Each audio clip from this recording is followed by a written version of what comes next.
Hey everyone, Wolf Lord Rho here.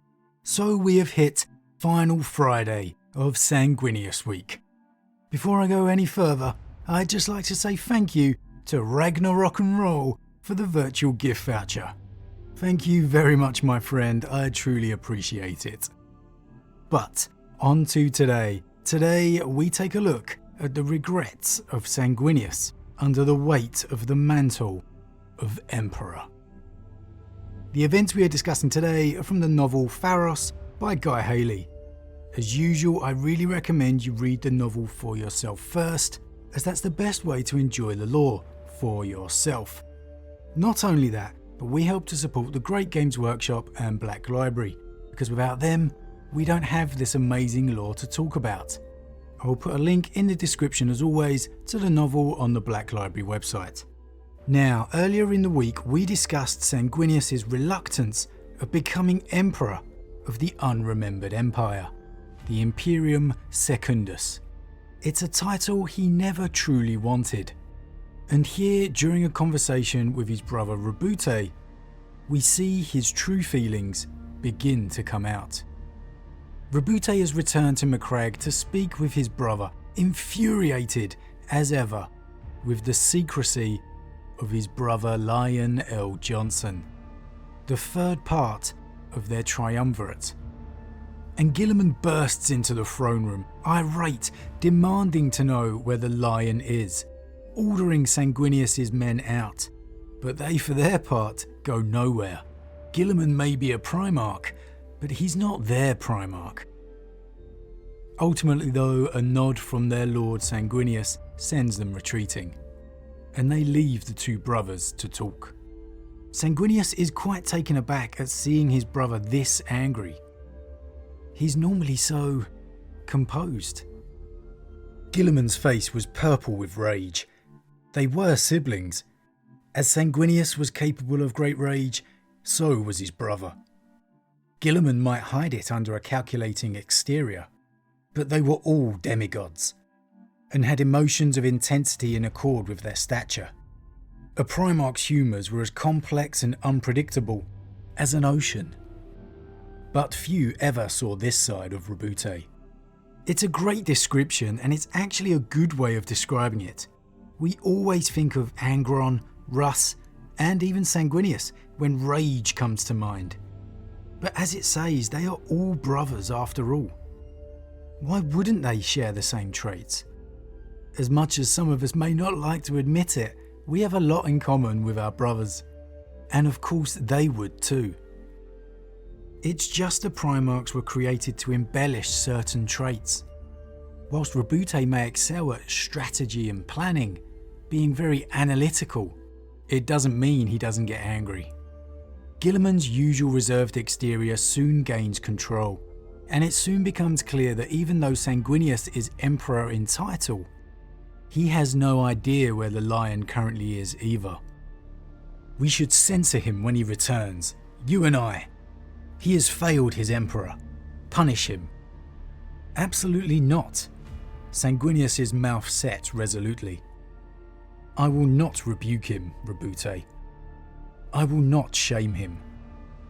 I will not make it appear that I value your words over his. We are in this together. I will not take on a mantle as weighty as Horus's. If he is to be taken to task, we shall do it as brothers, not as overlord and servant. I refuse. Guilliman sat upon the steps of the throne. Sanguinius settled himself beside him. How has it come to this? Asked the angel quietly. Where did it all begin to go wrong? Why did Father lie to us? He had his reasons, I am sure, said Guilliman heavily. How often do we see Sanguinius reassuring his brothers, yet here, it's Roboute doing it for him.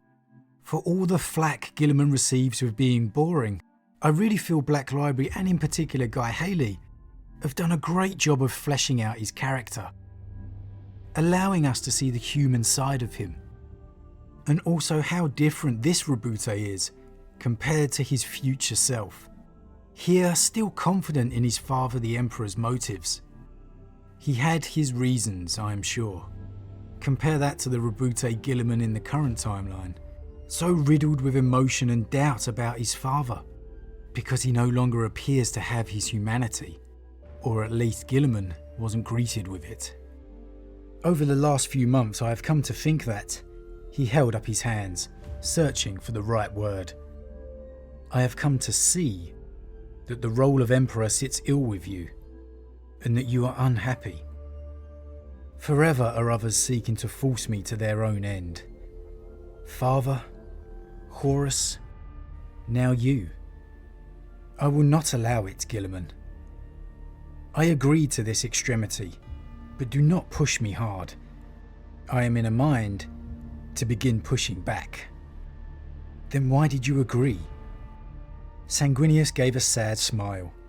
He reached up to rub the eagle head of his throne's armrest. What choice did I have? It was the only viable, theoretical. Guilliman smiled, the expression sorrowful, tinged with regret. I did not mean to force it upon you, my brother. Ah, but you did. Or circumstances did. If you truly feel that way, I owe you my apologies, said Guilliman. I respect that very much. It is hard for one such as you to apologise. I know. Your plans are everything. If you must apologise, then your plans were insufficient. I do not like to be wrong, said Guilliman. And there was such chill sincerity to the words that Sanguinius was moved to touch his brother's arm in sympathy. Ah man, this is why we need another Primarch back. For these moments of connection. Something so simple as putting a hand on a brother's shoulder. A small gesture of reassurance. Yet so big an action when dealing with Primarchs. Because how few of them are comfortable enough in themselves to do something as simple as that. Not many more so than Sanguinius. Do not fret, Roboute. I took up your offer reluctantly, but willingly. We are all prisoners of fate. Now you sound like curs. Never. Fate tries to trap us, but for it to succeed we must give in to it. Fate demands complicity from its victims. And I am no victim. Neither of us are. Guilliman and Sanguinius looked up to the throne behind them, gleaming in its pool of light, as if there would appear sat upon it their true father, smiling and powerful, and he would set everything to rights. What happened to you, Sanguinius? There is a burden on you greater than that of Imperium Secundus. Is there a greater weight than that, truly? What happened at Cygnus Prime? That might be. Nothing of import happened. Not relevant to our situation now. Sanguinius sighed. He was tired of his brothers fishing for details. Tired of waiting for the moment that one of his many sons might let some detail slip in error. He was not ready to speak of it, and he did not know if he would ever be. For all Sanguinius' perfection, he's still as flawed as all the Primarchs. How things may be different if he just opened up to Roboute here. Of the trials he's been through. The flaws that he has. How did he feel Roboute would react? All you need to do is look to Guilliman's appointment of Dante as warden of the northern half of the Imperium to see the love and trust he had in Sanguinius. He still has in his lineage. Would revealing his flaws really change that? Their conversation continues with Guilliman stating he's going to face the Night Lords, to drive them from the 500 worlds, refusing to let Sanguinius come, requesting he remain on Macragge to defend it in case Kurz returns. Very well, but I am not so sure that he is insane, said Sanguinius. Sometimes I think he sees more clearly than any of us. Guilliman's eyes narrowed. Now you are being morose and defeatist, placing the views of that maniac over our own? Explain yourself. Am I? Consider this then, Roboute. Our father kept the truth from us. The real truth. What else did he keep? Sanguinius. The angel placed his hands in front of him, palm to palm, and shut his perfect eyes. He was the living image of all the extinct religions, an angel resplendent in physical form. Please, I do not believe Father intended to sacrifice our entire species on the altar of his own apotheosis. I stand by his dream still. But all this? Demons? Gods? The things that he told us were not real are real. He must have known. If he had warned us, if he had told the truth, we could have armed ourselves against it. His lack of trust in us was his undoing. We might have sought it out like Horus did. Did Horus seek out the darkness? Or did it find him? You knew our brother. He was proud and ambitious. But he was noble, and in many respects the best of us. If he was tempted in ignorance, then how could he have protected himself?